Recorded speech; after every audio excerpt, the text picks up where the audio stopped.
சந்தைக்கு வரும் விவசாயிகள் பொதுமக்களிடம் அடாவடியாய் மிரட்டி பணம் பறிக்கும் இந்த காட்சிகள் ஏதோ சினிமா படப்பிடிப்பிற்காக எடுக்கப்பட்டதல்ல.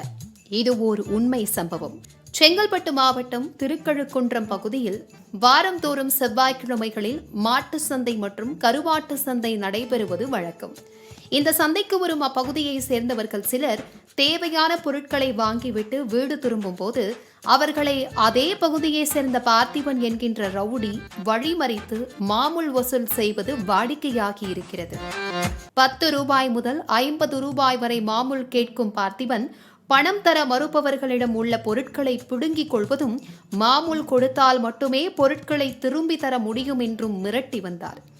சினிமா பாணியில் மிரட்டி பணம் பறிக்கும் ரவுடி பார்த்திபன் மீது புகார் அளிப்பதற்கும் பொதுமக்கள் மிகுந்த அச்சமடைந்துள்ளனர்.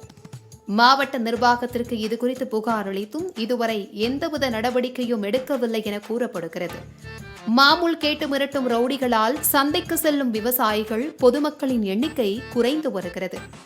காவல்துறை பெயரளவில் செயல்பட்டு வருவதை விடுத்து இவ்வாறான ரவுடிதனங்களை கட்டுப்படுத்துமா என எதிர்நோக்கி உள்ளனர் அப்பகுதி மக்கள்.